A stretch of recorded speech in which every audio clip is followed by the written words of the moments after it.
Bonjour à tous. Good afternoon, everyone. It's a real pleasure for me to be with you this afternoon. Je vous souhaite la bienvenue à tous. I would like to welcome everyone to today's roundtable discussion on Energy 2.0 and impact of artificial intelligence and electrification.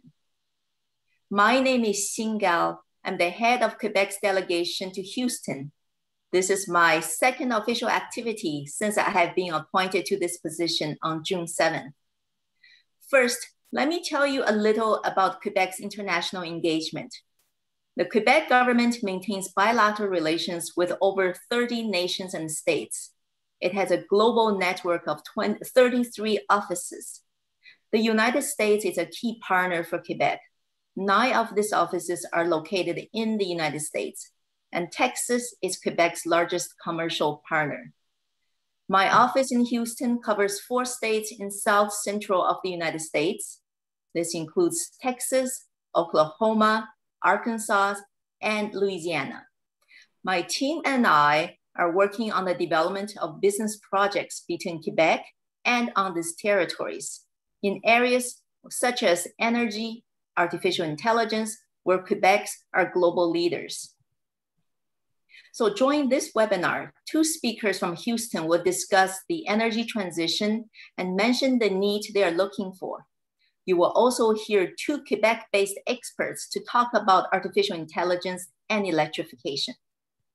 We're convinced that the technological solutions, as well as Quebec's know-how in cutting-edge sectors such as AI, optic photonics, clean tech, and lithium-ion batteries can contribute to the advancement of energy transition. By building a bridge between Quebec and Texas ecosystems, many opportunities can be seized on both sides. So before our moderator takes over, here are a few housekeeping reminders. Everyone, please make sure you turn off your cell phones or put yourselves on mute. Second, there will be a question and answer period at the end of the activity. However, we invite you to send your questions in writing via the Q&A discussion box throughout the presentation. As well, if you would like to arrange a meeting with one of our offices, please contact Pierre Marco, who is our commercial attaché in our Houston office. You can find his contact on this webinar. Finally, I would like to introduce you to my colleague, Philippe Huneau. Philippe is today's moderator. Philippe is the head of the delegation for Quebec's delegation in Los Angeles and Silicon Valley. Philippe has tremendous knowledge in the energy sector, in the high-tech sector. So thank you, Philippe, for accepting my invitation to be our moderator for this event. The floor is yours. Thank you so much, and I want to take this special occasion to welcome you in Texas. You have a great state, a great territory, and great partners, and I'm sure you'll do well. And we cannot wait to see you in Houston. And you promised me a good steak, so I'm looking forward to it. So I'm very excited to take part of this event. We really have a wonderful program with 4 dynamic speakers. So let's begin. Our first speaker, Jose Bisario, serve as the Senior Director of Global Energy 2.0 for the Greater Houston Partnership. Jose joined the partnership in April 2020 with 15 years of experience in business and project development, with majority of his work centered into the energy and the clean tech sector. Jose most recently served as the Director of Corporate Relations for Energy and Technology at the University of Texas at Houston, where he managed a portfolio of external industry partner representing the leading corporation in the energy, clean tech, automotive, and high-tech sectors. During this time at the University of Texas in Houston, Jose worked with the development team and researchers across campus to engage company in major interdisciplinary research initiatives. He also served as a liaison for regional stakeholders, including cities, utilities, Chamber of Commerce, Economic Development Corporation, nonprofit, and other entities located in Central Texas. Jose, we are thrilled to have you here and look forward to hear what you have to say. So what exactly is Energy 2.0? Well, thank you, Philippe. I really do appreciate the opportunity to speak to our audience today. And I'm thrilled to be collaborating with the Quebec office in Houston and our partners in Quebec and Montreal, specifically on the topic of AI and machine learning, because really that's what Energy 2.0 is all about. It's really about the convergence of different industry sectors and areas of expertise coming together to add more intelligence and more efficient and effective infrastructure for the energy sector. So specifically around digital tech solutions being adapted and implemented in the energy system. And these new technologies are being developed for oil and gas production, upstream, midstream, downstream, but also for renewable energy and energy storage. So that's really what we're hoping to accomplish in Houston with our own ongoing transition of our energy sector to work collaboratively with all the energy majors, the oil and gas industry, but also to attract a pipeline of new Energy 2.0 companies to bring these new capabilities to help us transition to a low carbon future. And so with that, Philippe, if you'd like, I can just go straight into my presentation. Yeah, please. I think it will be very useful. Yeah, let me just pull this up real quick. It's always the stress of putting the presentation on. Huh? Yeah, exactly. Let me, okay. Can you all see that? Yeah. Okay, let me go ahead and load that up full screen. The Houston letters are very dynamic. So I cannot, looking forward to your presentation. Well, and that's really on purpose. You know, Houston is a very dynamic city. We are, the fourth largest city in the United States. We have a population of over 7 million, a workforce of over 3 million. And we actually are the most diverse city in the United States. 1 in 4 Houstonians are actually foreign born. So we're very proud of our culture and our dynamic population in Houston. Let me see if I can get this to go to the next one. First of all, I'd just like to give a quick background before I get into the energy capital of the world slide. I want to talk a little bit about my role at the Greater Houston Partnership. We essentially serve as the regional chamber of commerce for the Houston region. We actually represent a 12-county region. It's approximately a 100-mile radius around Houston. We focus on economic development, advocacy. We also convene Houstonians on key issues. We have over 1,100 companies and businesses that are members of the partnership. So it's approximately 1/5 of Houston's workforce is represented by the Greater Houston Partnership. In the area of Energy 2.0 and energy transition, this is another very important key priority and objective for the partnership to really work with the energy sector on transitioning our energy industry, our world-leading energy industry. We want to make sure that Houston continues to be the energy capital of the world, but we also want to make sure that we're leading the world in energy transition. So just to start us off, as far as the robustness of our global leading energy sector, we have actually 19 Fortune 500 energy corporate headquarters in Houston. We have a total of 25 Fortune 500 headquarters, and actually making us the largest Fortune 500 headquarters city in Texas and 3rd largest in the United States. So we keep adding Fortune 500 headquarters in Houston, which is tremendous. And we actually keep adding energy corporate headquarters. We just added NRG most recently.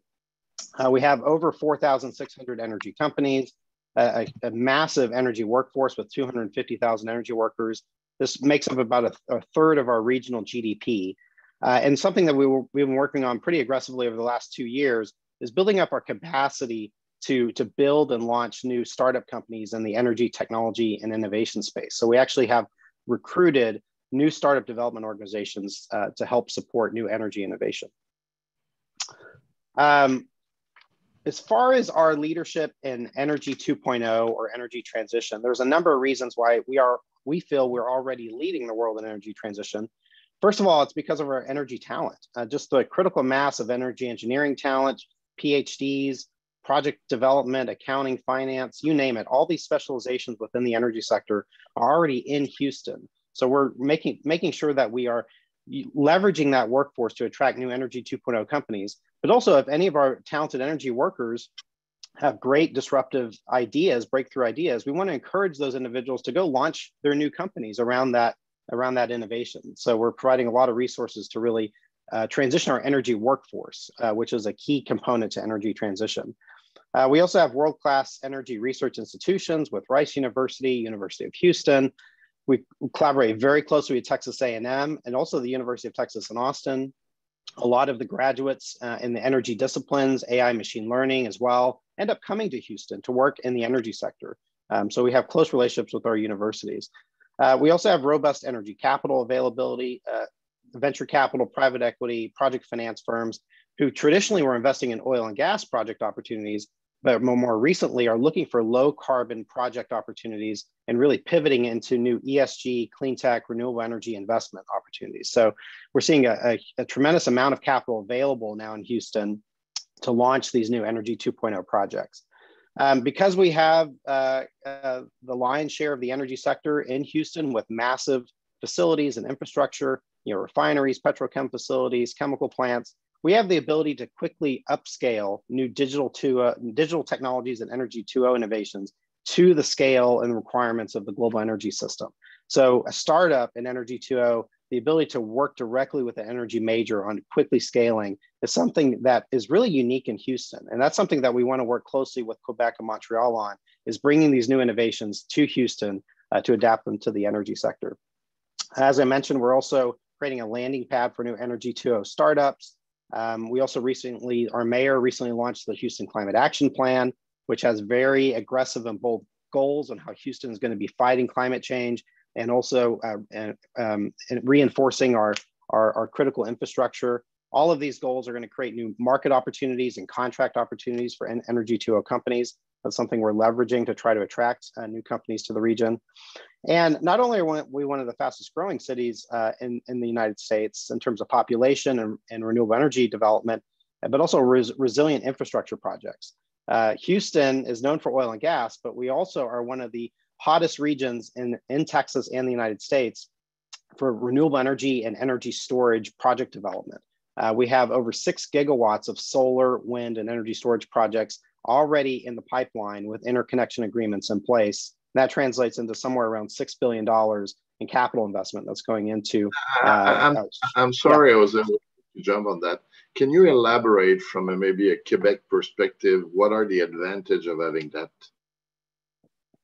Yeah, just Houston is really creating the market opportunities for these large scale grid storage projects, and so working with Quebec and Montreal and regions that are known for battery and AI and machine learning expertise, we can really serve as a place where these projects are getting built. So creating those connections and interconnections with companies in Quebec and Montreal that are developing new lithium-ion battery technologies or new battery management systems, the software that manages the batteries, or even on finding more environmentally friendly ways of extracting lithium from mines and the ground. So we definitely need partners on finding better sources of technologies and natural resources to build these batteries. So that's just one example. So again, Houston is known as the global energy capital, primarily known for oil and gas, but we have a massive base of clean energy companies. We have over 200 clean energy companies operating in Houston today, over 100 solar companies, 30 wind energy, over 80 digital technology companies that are supporting oil and gas and renewables. We have companies that are working on data analytics, remote sensing, cloud computing, AI, machine learning, robotics. And what's interesting about these digital technology companies, not only are they serving the energy sector in Houston, they're also serving the life sciences and healthcare and the space industry, which is rapidly growing and evolving. So digital tech, Energy 2.0 is very much alive in Houston. It's really what we're seeing right now in terms of new job growth. The new jobs that are coming to Houston in the energy space are primarily in this digital tech and data analytics space. Speaking of digital tech in Houston, again, this has been one of the most active areas of our economic development initiatives over the last 24 months. Hewlett Packard Enterprise announced their global headquarters is relocating from Silicon Valley to Houston. We have new offices for Google Cloud, Amazon Web Services, Microsoft has just announced a big expansion. All of these big tech companies are now coming to Houston because they know that their current digital tech platforms and IT solutions can be adapted and applied to the energy industry to have a very positive effect on emissions and actually help us produce energy in a much more low carbon way. So digital tech has a great opportunity in Houston, and we've been aggressively trying to court these companies to Houston.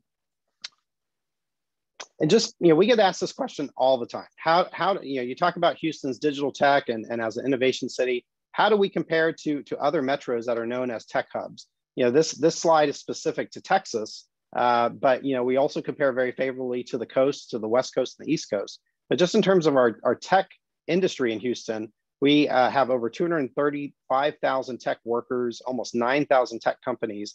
And then when you look at how that compares to Dallas and Austin, we actually compete very well. We actually have a larger tech economy than Austin, which is getting a lot of attention these days. We have the largest clean energy economy in Texas, 7th largest nationally. If you look at the largest clean energy clusters in the United States, you're looking at New York and the San Francisco Bay Area. We are one of the fastest growing clean energy hubs in the United States. So these are points that we really want to emphasize in terms of the direction that the energy sector in Houston is going. And getting to our startup capacity for Energy 2.0, we've had a number of announcements with new startup development organizations. Of course, we'll hear from Kirk later on what's happening at Shell Tech Ventures.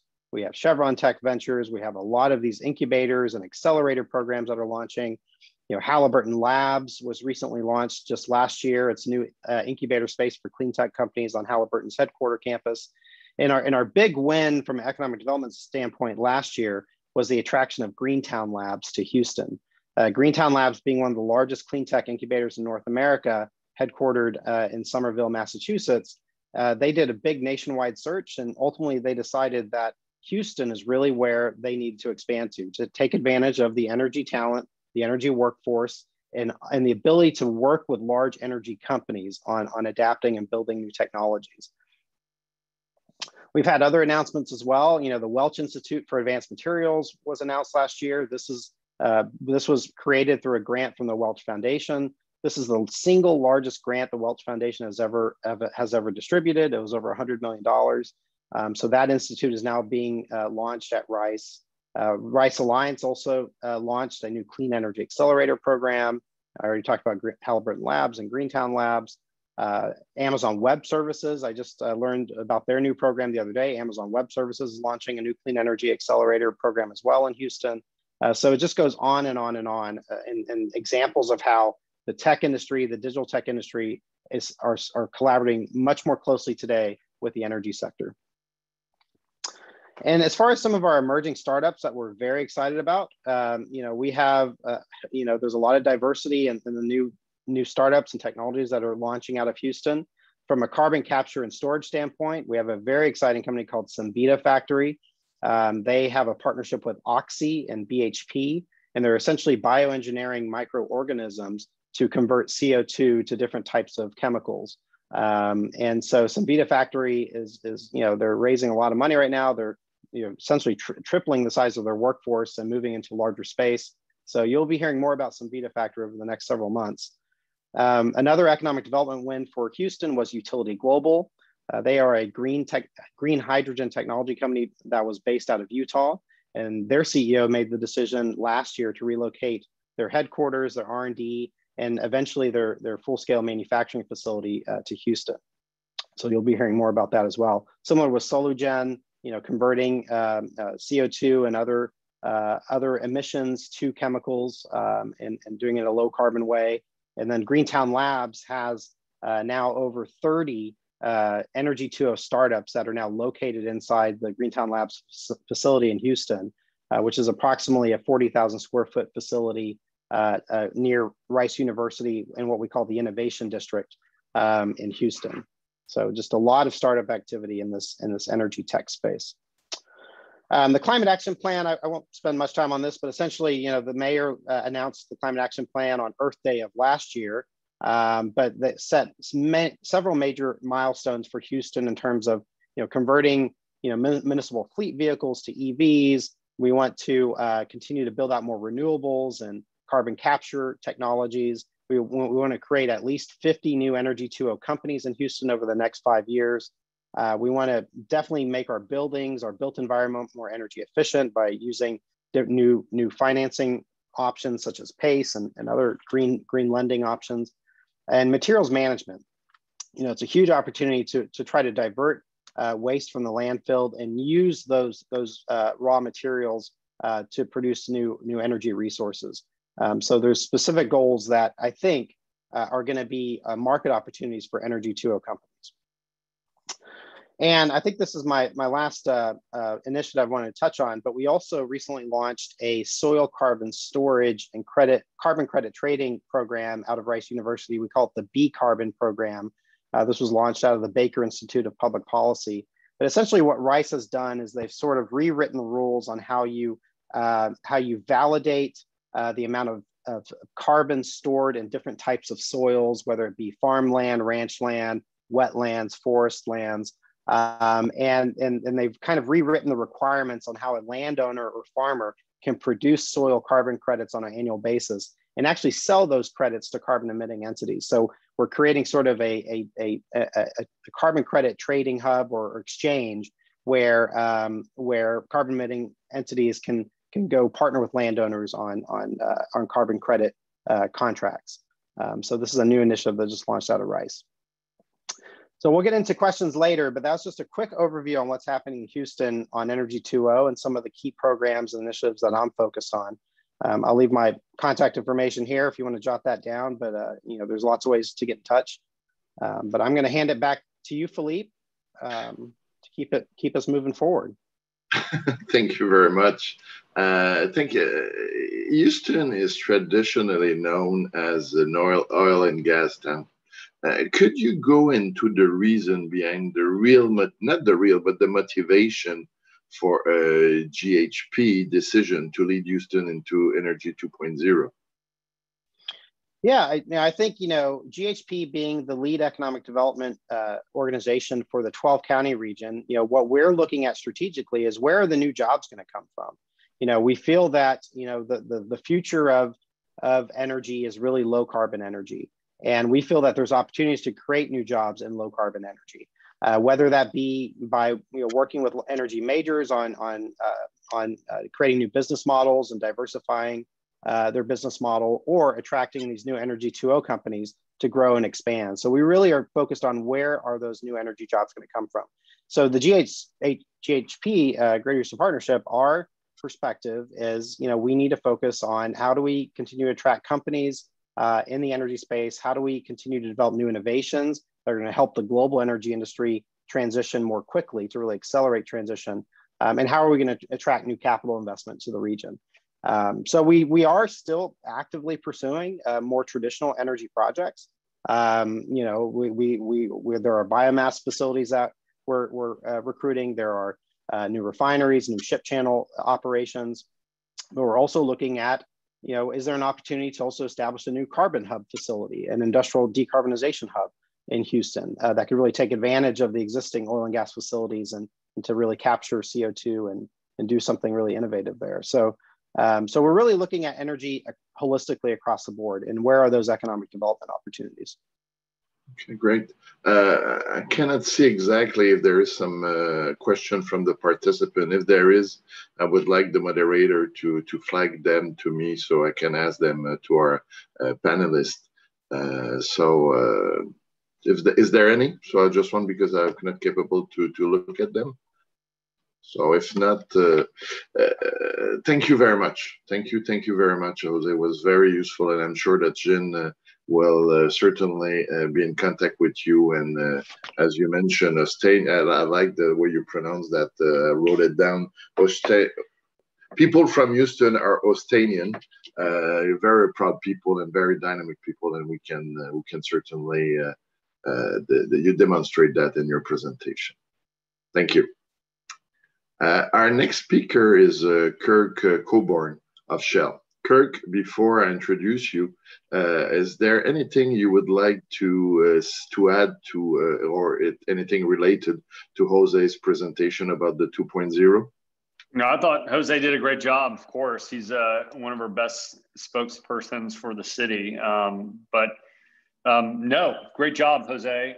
Super impressed with all the work that you have done. It's really been a relatively short time that Houston's sort of embraced the, sort of this energy transition, and they've done it really well. So I give credit to Jose and a lot of people in the city for doing it, because it's one of, Houston's a great asset globally that has a lot of know-how around energy. We've been in energy, we know energy, and energy transition is really not a whole lot different from old energy. So thank you. So maybe if I introduce you, Kirk, you are currently an investment director for Shell Venture, Shell's corporate venture capital fund. Shell's Venture invests and partners with entrepreneurs to bring a new technology and business model to market in order to lower costs, make our existing operation more sustainable, and accelerate the energy transition. Shell Ventures act as a strategic partner and make minority investment. And I would like, during your presentation, maybe if you can define the minority investment and select technology companies, including Shell, technology spin-out, and also act as an LP in some externally managed venture capital fund. You are also, Kirk, and it's very impressive, funder and managing director of Survey Venture, funder of a Sirius XMGA Tour, funder of chief outsider of LT Race Series, Butler Elder. You're a blessed husband and father, and have an avid golfer and surfer from what I've read. So Kirk does not have a presentation, so I'll go straight to the first question with you, if you don't mind. I just want to repeat myself, but it's a real true honor to have you on this event. And I have read your profile, and I have navigated through your personal website, kirkcoburn.com, and maybe we can put that on the board. Your passion for a cleaner environmental is remarkable, especially since you worked for an oil and gas company. Could you talk about this passion and the reason why you go into this? Yeah, great question. I mean, ultimately, I grew up outside, living and playing in the outdoors, and I'm passionate about our planet and being able to continue to play and be outside. I think the one thing I realized when I didn't work in energy until 2010, so I've only been in the industry for 11 years, and I realized that who has the biggest know-how and knowledge around energy transition and the environment? It's the energy companies. I mean, they work, we work in very remote and hard to live places to produce energy for the planet, because people are asking for it, and the one thing we know about is that, we have a big energy challenge. There's a growing population, there's rising demand. So demand for energy is actually going up. And we can't produce clean energy fast enough. At the same time, we're trying to, mitigate these climate issues. And so it's a really complex equation. And for me, I thought it makes the most sense to work with the energy companies like Shell. I'm very happy to be with Shell, because Shell gets the problem. They understand that how challenging this energy challenge really is, and they're trying to solve it. And I'm part of that, which has been great. And tell us about the Shell Venture. Could you give us a few examples of what problem Shell Venture was looking to solve? And I'll come back to my question. What is this kind of size of investment that you're doing? Yeah, so Shell Ventures is the venture capital arm of Royal Dutch Shell. We have 7 hubs around the world. We have about 30 people on the team. I'm one of the key leaders there. And our job really is from one of our past chairmen of the board, he says, your job is to create tension at the executive committee. So really, Were you good at it? I've been sanctioned a few times, so I think I'm pretty good at that. I'm good enough to stay employed, but I keep the tension there. Yeah, we're trying to create optionality for Shell. And when we look at these new business models, whether it's hydrogen economy, whether it's taking plastic waste and making new products out of it, whether it's creating a sustainable aviation fuel, we serve to help Shell learn from startups. We help Shell create optionality by investing into technologies that we think will be game changing for the future of the company. A good example is I just led an investment a few years ago into a company called Corvus Energy, which is the leading energy storage supplier for the maritime industry. We are actually one of the largest charters of ships on the ocean. And we own a lot of our own ships. We charter a bunch of ships. And so we invest into a company that's leading in cleaning up, the emissions offshore. Now, Shell Ventures writes checks between 2 and 20 million. We take minority equity. We can lead deals. We also co-invest with other investors. We sometimes invest into other funds. But primarily, we like to be active. And so we can lead deals, and we like to actively sit on boards to help these companies be successful. Are you involved in any kind of with the incubator, accelerator, or seed?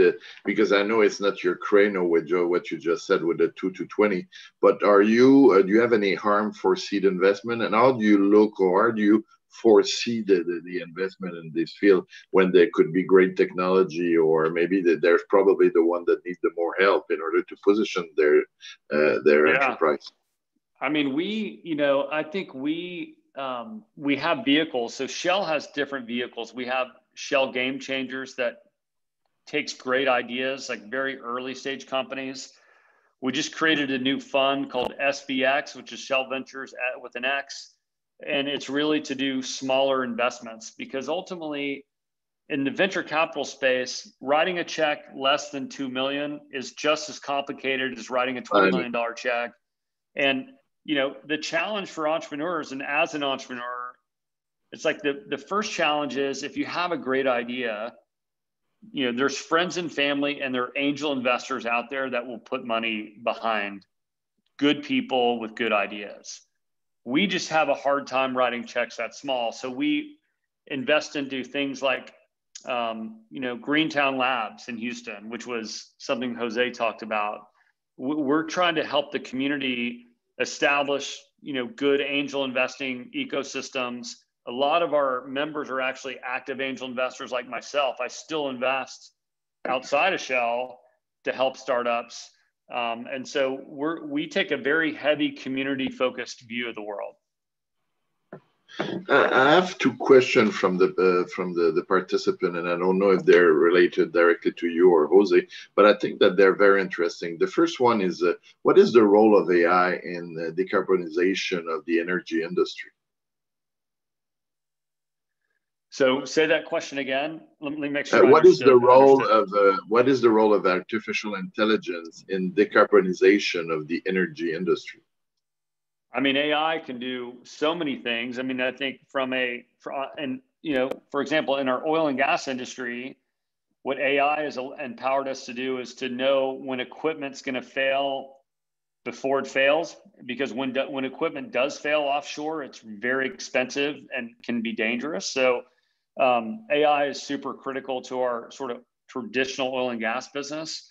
In the power space, I mean, we're using AI now through some of the startups we invest in and look at is to do a better job of matching supply and demand, because renewable energy is not constant. The wind doesn't always blow, the sun doesn't always shine. And so what's happening as the electric grid around the world is becoming more distributed, it's becoming harder and harder to match supply and demand. And ideally, energy is ideally local. So if I produce energy, I'd rather send it to my neighbor next door to use it versus across multiple states. And so what we're seeing in the power space, AI is helping us make decisions better so that we have less brownouts or rolling blackouts, or how to, how do we use wind power more efficiently or solar? And so AI is critical because it makes decisions faster and makes us understand the grid better, because there's so many more variables now. So, for example, I'm an investor in a company where this company called LO3 Energy, based in Portland, they're help individuals like you and me sell excess energy that let's say I have solar on my roof and I have too much solar, like I'm not using all that power. Well, I can sell that power in my neighborhood to someone else. Now, we can't do that without AI, because AI is looking at the grid and trying to stabilize it. And so AI is critical in the power industry. And then on the electric vehicle and the mobility side, you see what AI is doing for, remotely operated vehicles. We use AI to help our customers on sort of what chargers are available, and looking at sort of the amount of battery space capacity you have in your car, and so where should you go to charge? How do you charge? AI is everywhere, so AI is a critical component to almost every technology decision we use today. Very interesting. How are the global E&P companies viewing Energy 2.0? What this mean for them, and what kind of strategy are they embracing? Well, I think that the future is in the energy transition. And so, as you see sort of the factors we talked about earlier, where you have a growing population and an increase in the demand for energy is going up, it creates a real challenge, because not only do most of us want affordable energy, we want reliable energy, we want abundant energy, but also we want it to be clean energy and local energy, because energy is hard to transport. And so when you think about the demand for more energy, but it needs to be cleaner and local, that's right in the wheelhouse of most E&P companies. They've been providing energy and solutions to customers for a long time. They understand the transition. And so, most of the E&P companies that I've seen are moving as fast as they can towards the energy transition, but it's not easy, because these businesses are new. And so, for example, if we want to replace, methane for hydrogen, and using hydrogen instead of methane for like steel production, well, there is no hydrogen economy yet. Like, yes, we make hydrogen, but how do you transport hydrogen? You don't see hydrogen fuel stations. And so we have to rethink and rebuild a lot of infrastructure for this sort of energy transition economy to be big. And I think that's where the E&P companies are really good. They know how to scale ideas, and they know how to manage capital. Excellent. If I'm talking to companies from Quebec, from Montreal, and I want to bring your attention to them, what is the kind of uniqueness that you're looking? What is the profile of Shell Ventures looking for in his investment? If I want to organize you, or Shin or myself want to organize you a tour of Montreal companies, so what are the profile that you're looking for in terms of investment?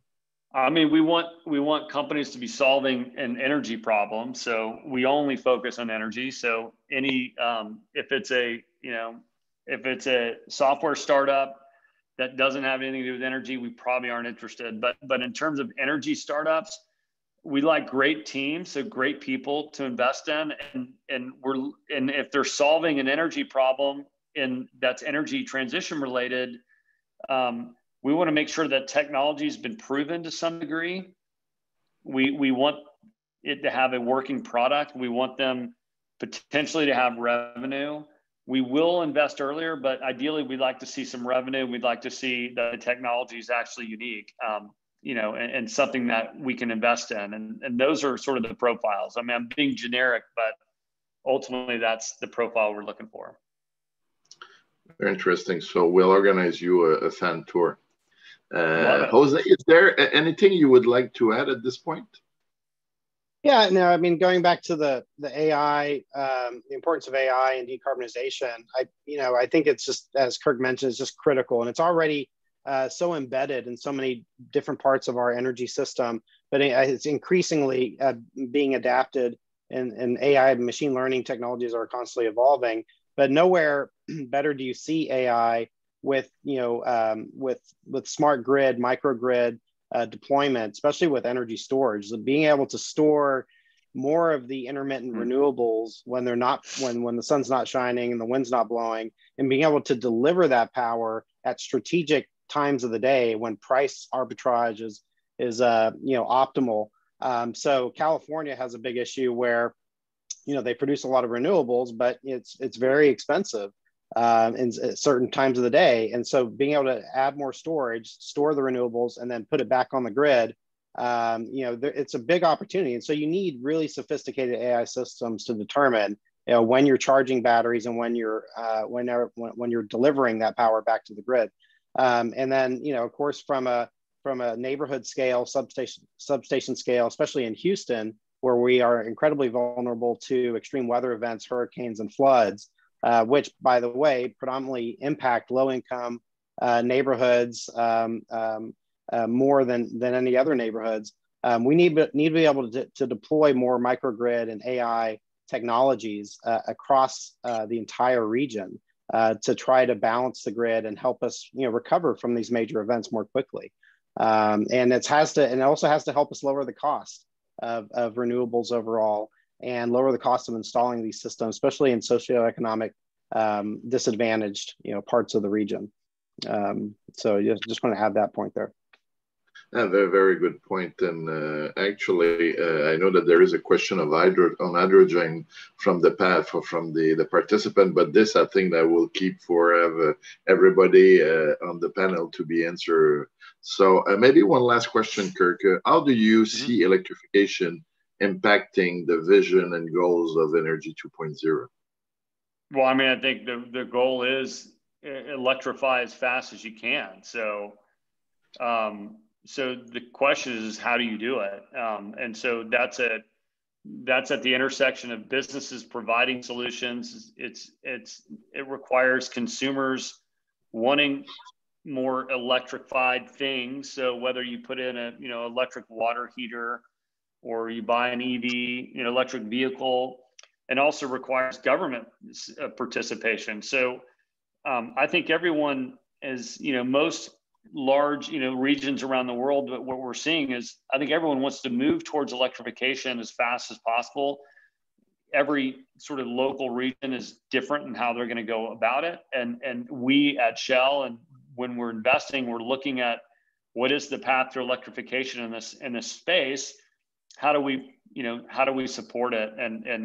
And so it really does come down to move as fast as you can, but you have to be smart, because it's not easy. You can't just electrify overnight. But electrification is critical to the future energy economy, to being self-sustaining and sufficient. Thank you very much, Kirk. Very, very appreciate, and it was very knowledgeable. So thank you. Absolutely. Our next speaker is, I'd like to call him a good friend, is Eric Rondeau, the Senior Strategic Advisor, Battery and Electrification Initiative. A great title, Eric. Mr. Rondeau, it's kind of fun to make it official between us, but I'll play the game. So Mr. Rondeau is mandated by the Québec Battery Initiative Steering Committee to coordinate the efforts to attract foreign investment and accelerate the creation of a lithium battery industry in Quebec, which is one of the priority of our government. The Quebec Battery Initiative unites forces from Hydro-Québec, Quebec Invest, Ministère of Economy, under the guidance of a steering committee with all the senior personnel of each organization. The Quebec Battery Initiative also aims to develop globally competitive lithium battery manufacturing capacity in Quebec. Efforts will be directed in 4 segments: The first one is to develop mining and refining capacity for active battery materials, attract foreign manufacturers and investment in battery component, deploy competitive logistic and initiative to make Quebec battery greener, recyclable and distinctive in our market. I don't have to, everybody knows that we have 99% of our energy that is clean coming from hydroelectricity. Provide a specific regulatory, tax, and financial incentive for the battery sector. So, Eric, thank you for joining us, and the floor is all yours, and I'm sure you're going to take good care of it. Well, thank you, Philippe. I hope everyone helps me, and it's a pleasure to present after Jose and Kirk. Kirk, I mean, prior to joining the battery strategy, I'm involved in the clean tech V2G technology that you might have heard, Decibel. So as we've been pitching to your team, and now we're scaling up. So you'll be happy that very soon we'll be around California and Texas to scale up. So you'll see our products. So things are coming out of Quebec on this side as well. So it's the right combination of a DER solution and AI combined. So it's a good thing. So let me tell you a bit more about the Quebec Battery Initiative, like Philippe is saying. I mean, the whole idea, and I'll get into a presentation after, but we really started that about 2 years ago. And the Quebec government mandated a consulting group called McKinsey, very simply. And we asked them globally, is there a window for Quebec with our big element of clean energy that is already in place for the 60s now, to develop an alternative for the battery supply? So we're all talking about energy storage today, but at the bottom of it, it's about batteries. It's about building batteries, which is the best, most economical solution. There are other technology, but the most coming as we see the scale for the EVs as much as the energy storage solution, it's about manufacturing batteries that will have a lot of cycle, a lot of capacity in terms of gigawatt hour of energy storage.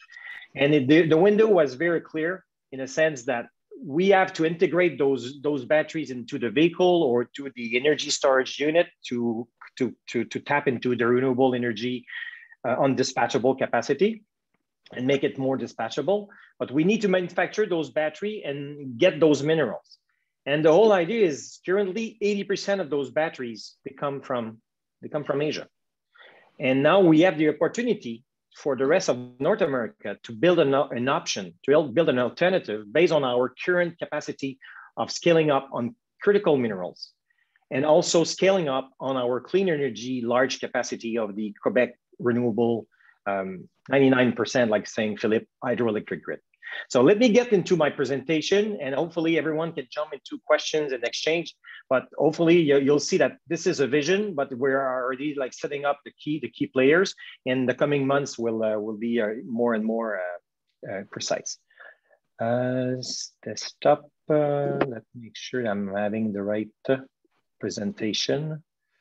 Share. You tell me when you see my screen, please. We're seeing it. Okay, excellent. So let me get into, all right. So as I said, I mean, we believe, and with the information and with the current, let's say, journey that we're putting in place with that battery strategy, we feel that we have all the right element to really develop an alternative that could help, let's say, Texas and all the states of North America that wants to bring, let's say, the electrification transition into their grid. And Quebec has the ability to build a clean alternative battery supply to the current the current position of the Asian supply. So let me get into the detail. Currently, everyone might know, but the cluster of the battery manufacturing is in Asia, a lot in China, strongly also with strong expertise in Japan and in Korea. But in big ways, it's manufactured with non-sustainable coal-fired energy. There's a lack of traceability of strategic mineral. I'll show you a map for an extract of benchmark mineral. It comes from all over the planet, and how good it is and how ESG, let's say, compliant it is. This is debatable. And the long-term battery access to the key mineral is uncertain. I mean, no secret that the largest portion of electric vehicle and energy storage solution being developed are in Asia now. And then the largest volume of electric vehicle are being scaled up there. So how much, if we really want to push forward into our energy transition, as much for transport and storage, we're better to find a solution for ourselves in North America and the Occidental market. And the value chain is stretched all over the planet. I mean, there's a risk to the continuity of the business. So what do we have in mind? So that gives you a landscape of, if you're looking at a cell, an NMC cell currently delivered in America, where it comes from. It comes from somewhere in Asia, but where are all the minerals, the lithium, the cobalt, the nickel, comes from all over the planet. So it's a huge carbon footprint of travel, of components, when in fact, as we go to Quebec, I'll show you a bit later on the map, we need to be able to answer to those demands of future cell. And I'm looking I'm showing you this slide where obviously Tesla is a big future provider in the requirement of battery, but we are more probably in the terawatt hour now of demand of battery. So we are scaling up even more than that. I mean, those numbers are probably even far out. I mean, from my team, we need to revise that. Some of you might already know that we need to go more and more with all the demand that is going towards the big three in Detroit, and all the others are scaling up in Texas with Tesla, and all the others also in California. So how do we answer to that and create ourselves a North American alternative? So, as I said, in Quebec currently, I think we can build a strong option because we are located not far from, let's say, the Northeast manufacturing side of the big three, but also all the OEMs from Europe that are setting up their operation on EV side. And we have the railway, we have all the transport, the deep seaport access. We are under a free trade agreement. Canada, we are under free trade agreement with the US, but also with Europe. So that makes, let's say, the strong advantages as USMCA scale up, as the rule of origin of manufacturing battery components into the North American space, we have the ability to use our clean energy and access to resource combined to supply the solution where we can combine all of those components of AI, energy storage, and future battery advanced solution. So as I said, you saw the map of all over the planet where it comes to the mineral. When it comes to Quebec and neighboring provinces, we have the lithium, we have the nickel, the cobalt, the manganese nearby, and all of this combined with, let's say, the proper transformation downstream of the value chain, we can build, let's say, a North American secure alternative. So I'm repeating a bit, but that's the core of the potential opportunity that we can build globally for North America. Where we are currently, essentially based on clean energy and clean processes, we already have some good players in the industry. Johnson Matthey, who's developing the cathode LFP solution, is already in place operating out of Quebec, and they're supplying a lot of their battery supply component. The LFP being, let's say, an alternative to the NCA and MC battery as well, but it's certainly like a good window.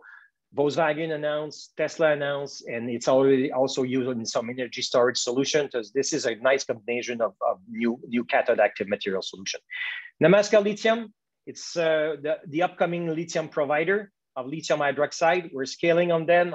Investment Quebec, we are investor in there, and we are scaling the operation to answer to the demand. And the processes are based on green electrolysis transformation and a closed loop process. That's something that is strong. Lithium recycle, I mean, they are building also on clean energy processes to recycle those batteries as they come to end of life.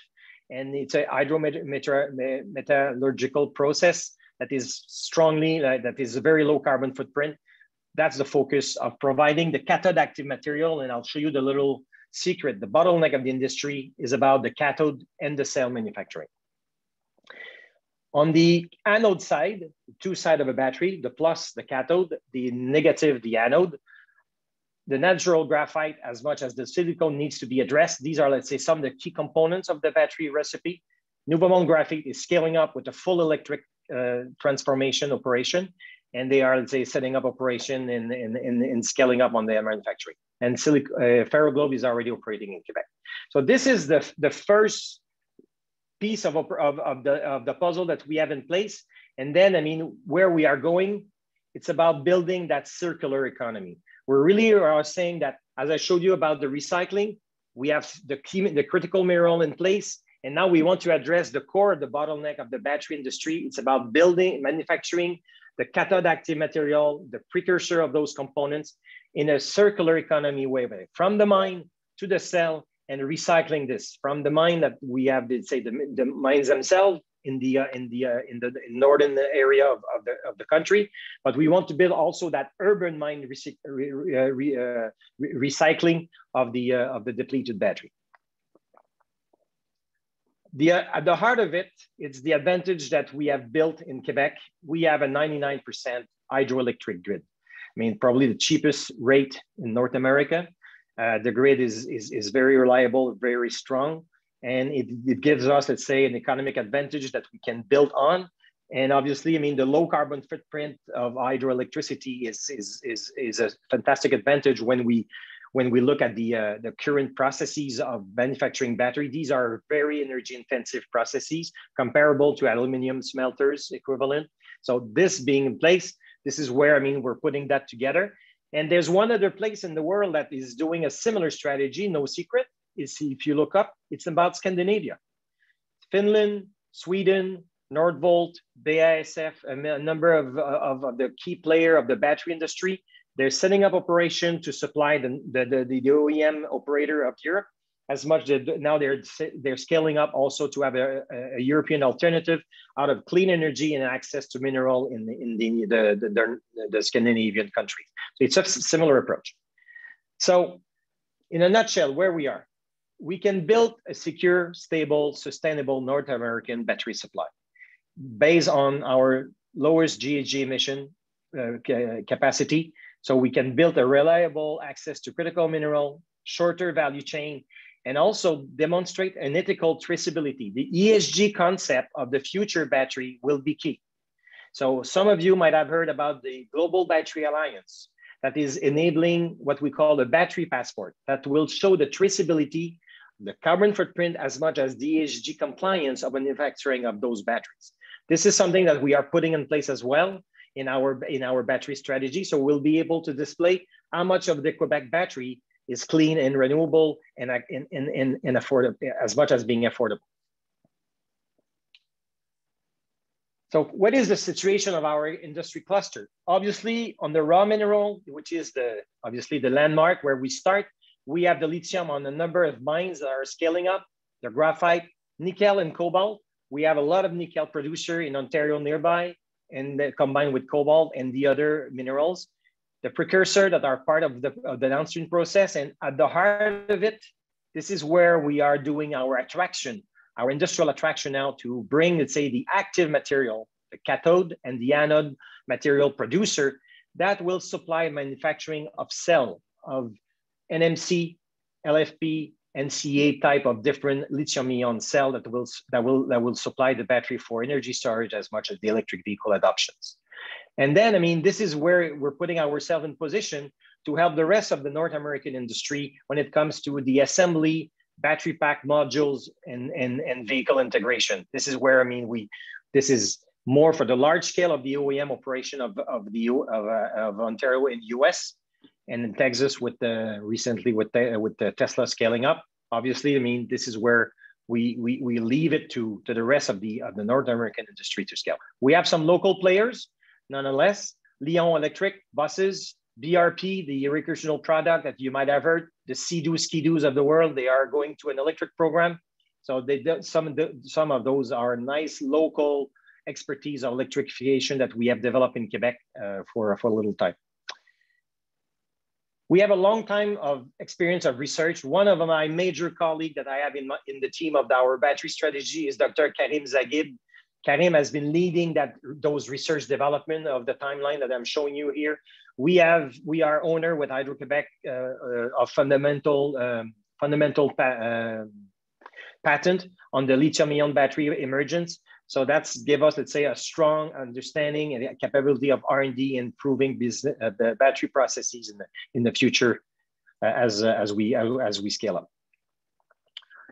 I'm repeating again, this is the comparison of that slide of our cost of our power against the rest of the different major cities of America. I mean, when you look at the typical operation of cathode active material that are in the range of 200, 300, 400 megawatt of operation, that becomes to start to count on the OPEX budget of a project and makes the difference of making it or fly or not. So pretty much my last slide. Essentially, we are well located. We're focusing on from the key minerals to the CAM and pre-CAM and cell manufacturing. CAM, pre-CAM again, cathode active material. These are the key elements that are currently in majority manufactured in Asia. This is where we're saying we want to be the secure alternative, North American alternative to do those components and then supply that to the rest of the UM and the battery storage of North America. As much as, since we're well located, it's easy to ship to Europe, let's be frank as well. So that's the key element. So final element, I want you to keep in mind, Canada, Quebec is a stable fiscal environment. I mean, we are in free trade agreement, obviously, with the rest of America. We have reliable, clean energy, very low cost. Our cost operation is very competitive as well. I mean, with our Canadian exchange, it's something to consider, but in overall, also in Quebec. Critical mineral, scaling up on the key minerals on the ground. Our R&D background, as I showed you very briefly, our timeline, and we have been consistently working on the EV transition. Quebec, as an example, as an equivalent ZEV ruling as California. In fact, it was inspired out of California. So we have the highest adoption of electric vehicle per capita of every province in Canada. So I think I'm true. That's it. So I'm going to stop there. Philippe, over to you. Philippe, you're on mute, Mr. Philippe. Okay, great presentation, but I just want to keep two questions for you, Eric. Yes. First of all, I would like to say that all presentation will be available, and I know that we got a lot of questions, and I think that will be short in time, but we'll try to make sure, and if you have question, please address it mention to who you address it, and we'll make sure that Pierre Marcoux will follow up with the question if we're not capable to answer them at the end of the session. So two quick questions for you, Eric. How does Texas energy industry can benefit from the battery ecosystem of Quebec to speed up their the energy decarbonization acceleration? Absolutely, good question. The first parameter is about secure supply. So we know that as we see the bottleneck in the industry will be about manufacturing the cell and the upstream component.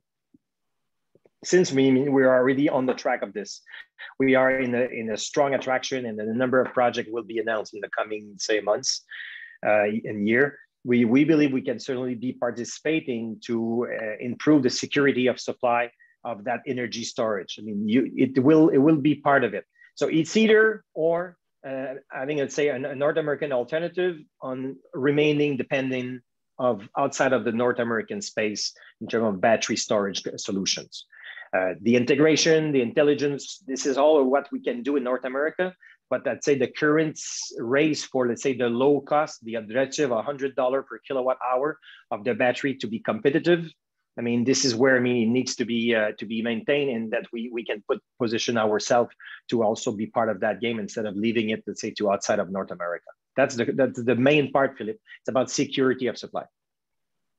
And how does Quebec can help America reduce the geopolitical risk of the global battery value chain and secure the electrification transition, Eric? What we see, we have a number of players that are from Asia, different countries that are looking to join into America because the market is going like that. So by having the advantage of having them locally operating here, they will be there to supply, to respond to our need that we scale. And instead of being, let's say, probably in priority towards other market, Asian themselves. So that's one of them. The second element, we are building our own capacity, our own expertise in complement or alternatively to the Asian market. So this is where, I mean, we reduce our exposure to geopolitical tension, nothing to be hidden there. But at the same time, we have our own independence. So this is where the nuance is. Some of them will be from abroad, expanding their operation from Asia towards America. Some is going to be new, emergent, players that are, let's say, born and breed of the North American industry. Okay, and if you allow me, maybe one quick last question before going to Laurence. Looking at opportunity for electrification and energy 2.0, describe what impact Quebec will make in supporting the North American and the world. Impact Quebec or investment Quebec, so you're saying? Both. I think that it's a good point. Maybe you could present the two avenues. Yes. Okay. Well, the battery strategy is really like focusing on those components of the battery, of the core of the energy transition, which is the battery. This is the future. Some people are saying this is the future oil. I wouldn't say that much, but it's certainly one of the components of the energy transition to support the renewable. So we're saying that we need to be able to do that and develop that in a cost-effective way near our market of our new electric vehicles that are coming in an energy storage solution. So we need to do that effectively based on our mineral that we have a control and we have access to it with the low carbon footprint. If we don't do that, it will be the same story that we have. It's going to come from all over the planet. So we remain on that focus that we can certainly support, let's say, the energy transition, because otherwise, where else? I mean, we can combine all of those elements. There's only a few places in the world that, from what we understand, that can combine those elements from the mine to the cell, combined with the clean energy all together. So that's going to be pretty much our pitch. Simple pitch, but that remains to say it's kind of difficult to click all those boxes in a single area. Thank you very much. And once again, I know that there is a question for you on your slide 5 and 6, but maybe you can type the answer directly to the forum during to answer another this question. So now I would like, thank you. I would like to introduce you, Laurence Fouquet-Langlais. She is a director of business development for the Americas for Mat Montréal International, which is the economic promotion agency of Greater Montreal. And I want to mention that we're very proud of that. They're winning prizes in terms of economic agency year after year. So I think they're very dynamic. Our role is to promote the Montreal business environment to foreign companies, supporting their setup or expansion in the Greater Montreal. She joined Montréal International in 2017. Laurence has worked closely on multiple international expansion of companies from Silicon Valley, Los Angeles, Texas, Mexico, and Brazil. In 2019-2020, because of her knowledge on the artificial intelligence ecosystem, Laurence has also been entrusted with the project management of the establishment of a global AI organization in Montreal, a mandate granted to Montreal International and by the government of Quebec. So, Laurence, I would like you to share with us your view and your experience, and the floor is yours. Thank you very much, Philippe. Very happy to be with you today. Yeah, as you were mentioning, actually, I joined Montreal International in 2017, and it's funny because I joined Montreal International pretty much at the same time, or like when Montreal became a very important AI hub. So I kind of had the privilege to be to be part of it, basically. So let me just share my screen and I'll start this presentation. Sorry, it lags a little bit. Okay.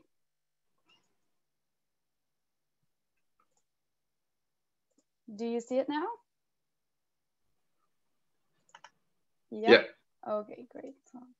Maybe you can just make sure to put it in the presentation mode. Yeah, just a second. Okay. Thank you. Excellent. Great. So let me just start by showing you a quick overview of what happened in Montreal over the past 4 to 5 years. Basically, this is just a sample of the companies that invested into an AI labs in Montreal over since 2016. What happened in Montreal? How did we actually get this AI hub that we have right now? Well, first, it all started with this guy. This guy is called Yoshua Bengio. He's now first in Canada and second in the world in the 2021 top scientist ranking for computer science and electronics. He also won the Turing Awards in 2018, along with two of his friends, actually Yann Lequin and Jeffrey Hinton. These three guys that we call the Tres Amigos of AI, basically, they made a breakthrough in AI that is called neural networks. And what happened after this breakthrough, it's, well, basically it became the new trend. It developed the field of deep learning. And what happened with Jeffrey Hinton is that he actually went to Google, Yann Lequin went to work at Facebook, and Yoshua Bengio decided to stay in the academia, and he decided actually to continue teaching in at the Université de Montréal and to train new students actually into his discipline. So what this actually helped Montreal, because we created a talent pool in Montreal, actually a talent pool formed mostly by students of Yoshua Bengio, people from all around the world, that wanted to come and study with him. And he also contributed to attracting a lot of actually the big AI giants to Montreal. First of all, because he co-founded with another AI scientist, Element AI, which was the most funded actually AI startup in Montreal that recently got acquired by ServiceNow. And he also was an advisor for Microsoft, so he convinced them to actually set up shop in Montreal as well. He was in touch with a lot of scientists in the scientific community, so he convinced also his friend Hugo La Rochelle to come back to Montreal. Hugo was working for Twitter in Boston. He convinced him to come back to Montreal to lead the Google Brain Labs that we saw previously on the timeline. That was actually one of the first AI labs to set up shop in Montreal. So just in a nutshell, this is how actually the ecosystem got formed, is mostly because we had the talent pool and companies were looking for talent. So they came to Montreal, and it created a virtual circle where when you have more companies, you have more possibilities for people to work in AI, to study in AI. So it's exactly this. It's a virtual circle. So we created this ecosystem that we now have. Most of it thanks to this professor that we have. Why these companies also set up shop in Montreal? Well, a lot of reasons. Mostly now Montreal is recognized as the top 3 best places to invest in AI in North America. Well, as I mentioned, world leaders are here. We have a cutting edge expertise developed by Yoshua Bengio, but also by Joël Pinault, who's the head of the Facebook lab in Montreal, by Doina Prekop, who's the head of the DeepMind lab in Montreal, Hugo La Rochelle that I mentioned, and Irina Rich, who's actually she was recently appointed with a Canada Research Chair in AI. What is really particular, and I want to underline this, with the scientific community in Montreal is mostly that all of them, if not, well, maybe not all of them, but the vast majority of them, they work part-time like as professors and part-time as head of labs, which actually help to fuel this talent pool that we have, because they make sure that they have students every year coming to study with them, and that they can train these students, and then they can actually fuel this talent pool that we have. So this is also why we have now in Montreal the highest concentration of researchers in deep learning, more than 600 researchers actually, that are mostly working at MILA, the Montreal Institute for Learning Algorithms, one of the most important research labs in the world. We have, as you can see, 14,000 university students that are enrolled in artificial intelligence and data-related programs. And all of this actually couldn't have been possible if we wouldn't have had the support by both the government of Quebec and the government of Canada. Actually, they invested a lot in creating this ecosystem. And this actually led to investment in more than $3 billion in AI labs by corporate companies actually that decided to set up shop in Montreal. One of the good decisions of the government of Canada, and that actually shows the importance of Montreal as an AI hub, they decided to set up one of the superclusters. So the AI supercluster, they decided to set it up in Montreal, which is called Scale AI.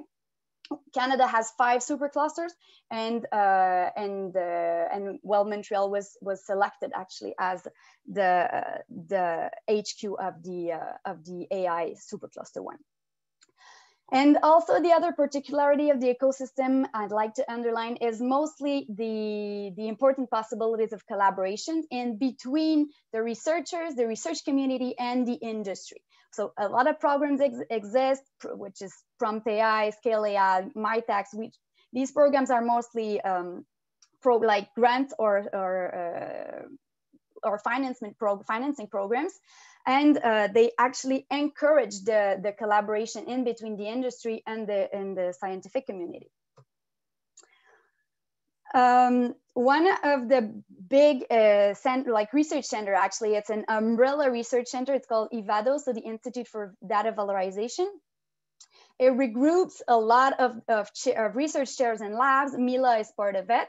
It's probably the most important one, mostly focusing on fundamental research.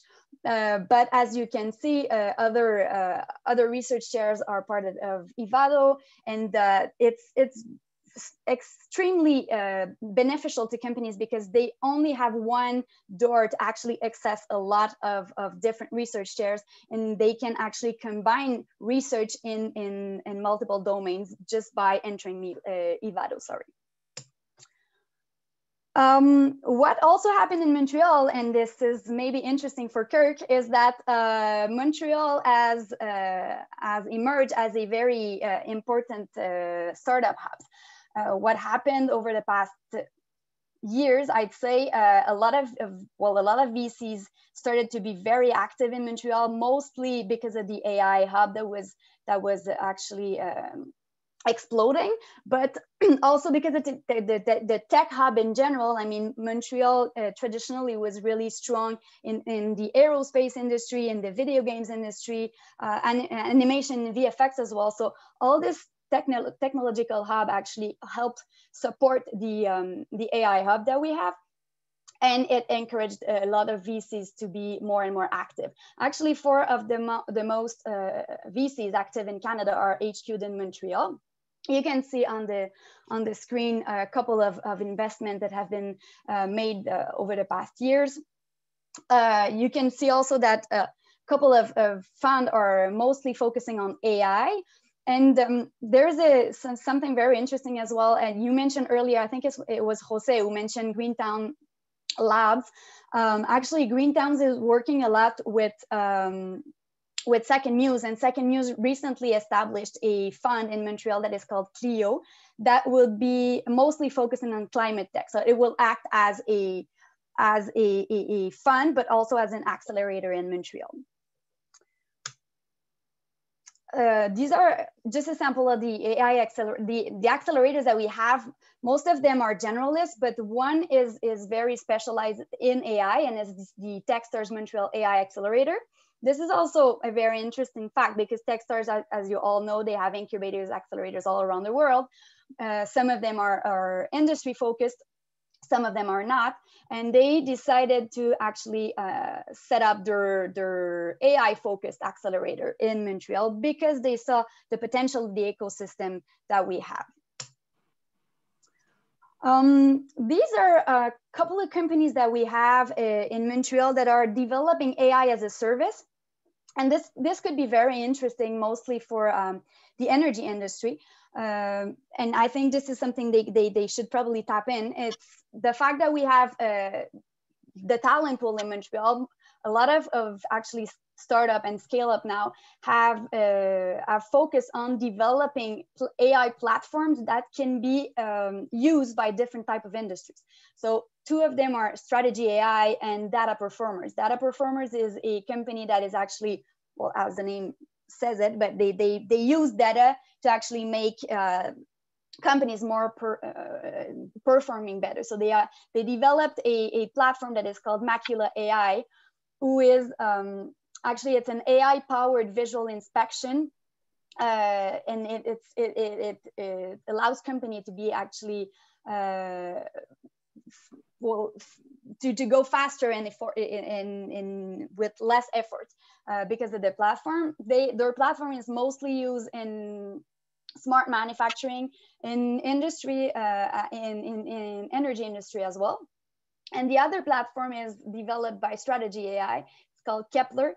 It's mostly and if I can simplify it, it would be kind of a WordPress for AI, in the sense that it is developed in the way that people with no machine learning experience can actually use this platform and adapt it to their needs in order to make a better decision with the data they have.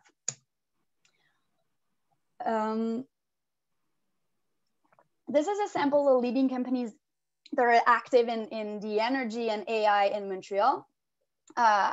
Earlier, we had this question around how can AI can actually be used for decarbonization. Well, some of the companies in Montreal are actually working on this.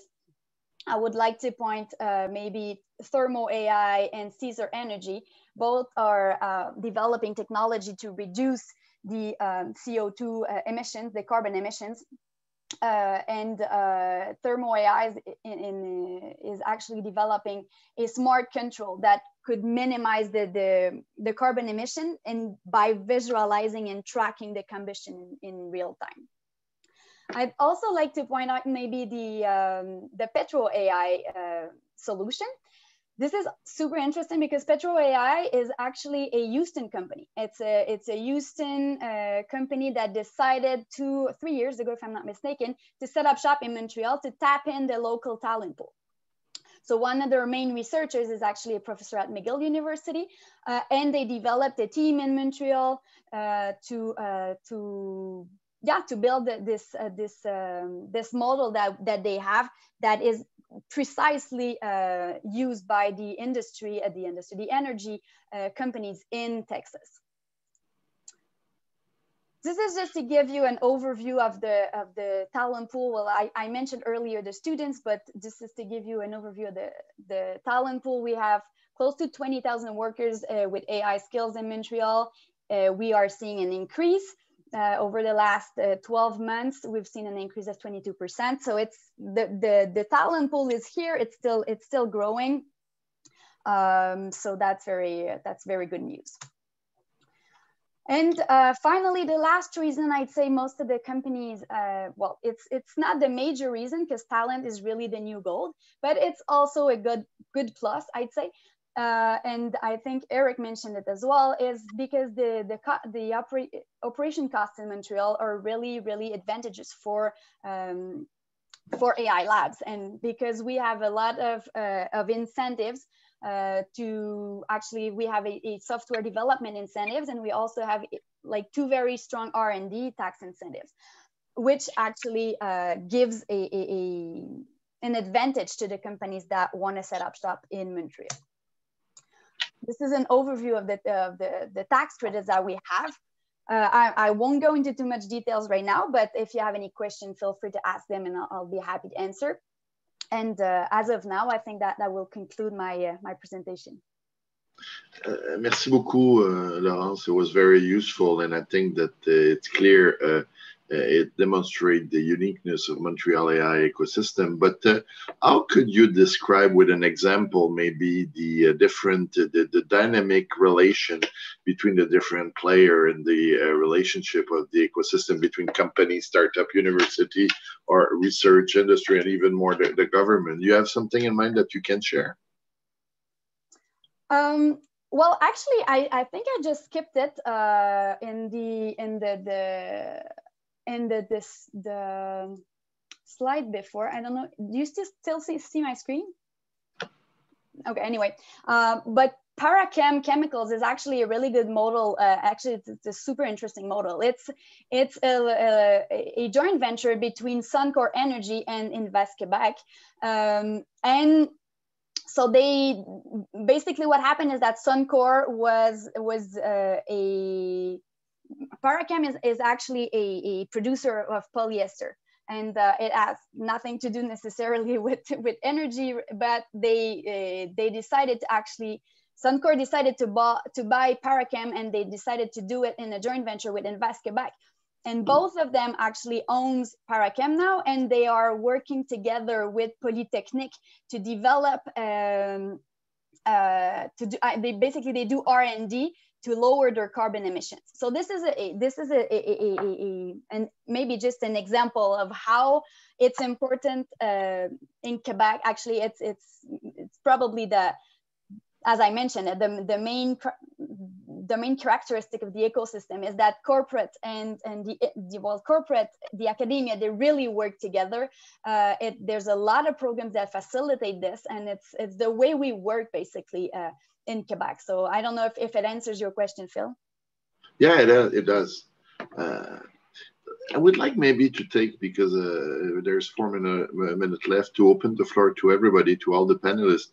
And I would like to ask you, as you understand Energy 2.0 and the resource available with AI and electrification, what do you see as the low-hanging fruit opportunities to be embraced by today's energy company?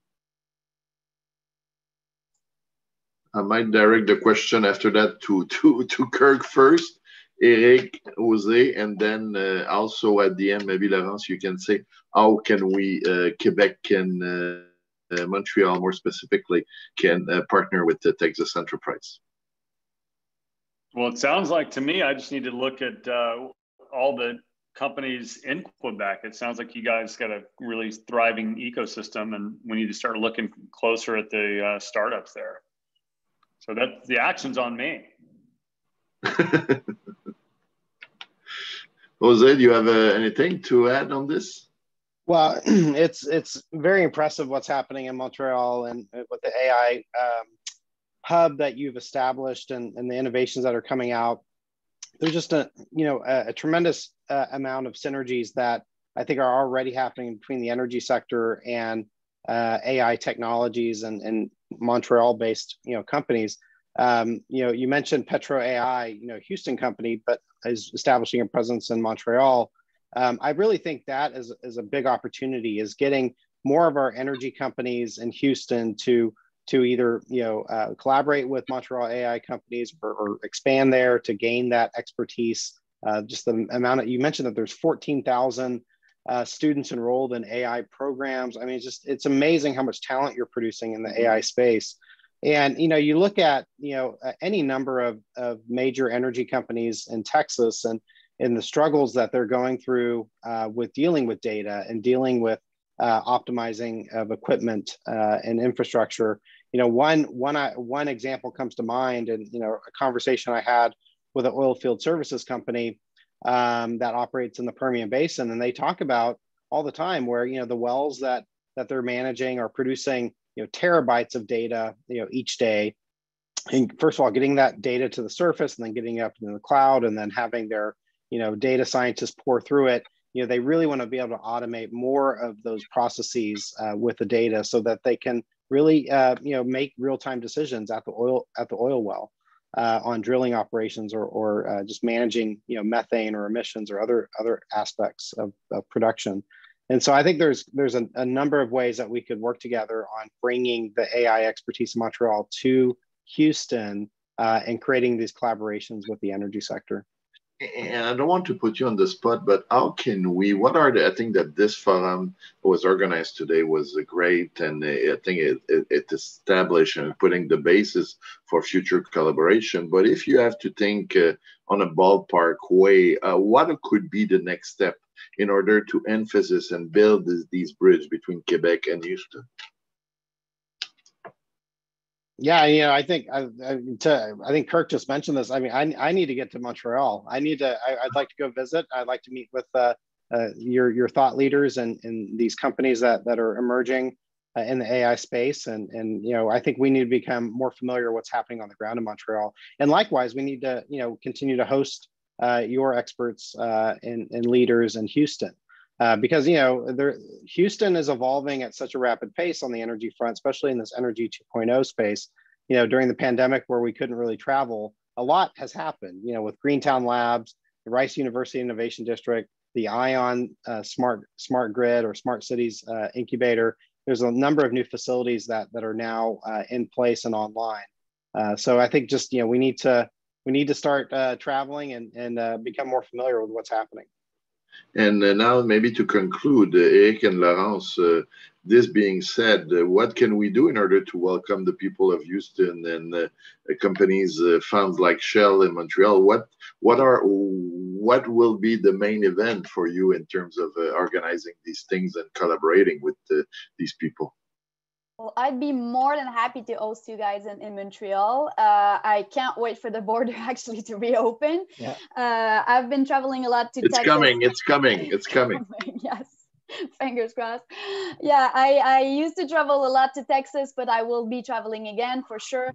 So definitely, it's not only on you, Kirk, on you, Jose, to connect. I mean, I will reach out as well, and I think it would be very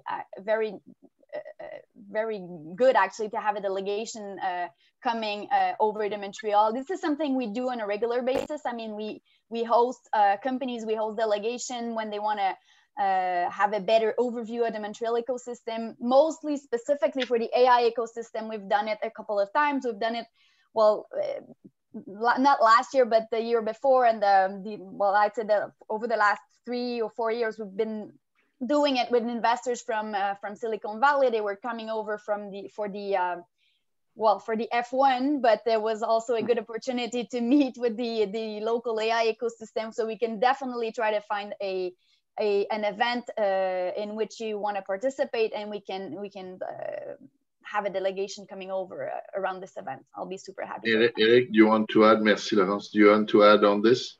Yes, absolutely. In fact, I mean, since we said that our battery strategy is really about attracting, let's say, some of the key battery manufacturing components, we have 2 of our potential projects now that are from Texas, and they're just waiting to come and look for the site where they would co-locate. So that's exactly where we are, waiting to have the border to open, to be frank with you. But I mean, they are used to work in the research environment of the battery that we have put in place. I mean, and now, I mean, they want to confirm and linked up with all the critical mineral supplies scale up. So looking forward to have some of our colleagues of the battery industry to show up and build the future. But it's really coming like a steam train. So thank you very much. So in order to conclusion, I will not do a big conclusion. I think that it's very important for Quebec through the office and the delegation in Houston to be present, and we will be with the dynamic person as Chen Gao will be there with his team, with Pierre. We have also Audrey, and we have other people coming in that will join us shortly. So we'll be very present, but also it's important to receive and to welcome and to continue to make sure that the asset of what we have and this transformation, we can become partner, and we are destined to, our destiny is to become partner, because there's 2 great things. You're strong in energy, we're strong in electrification.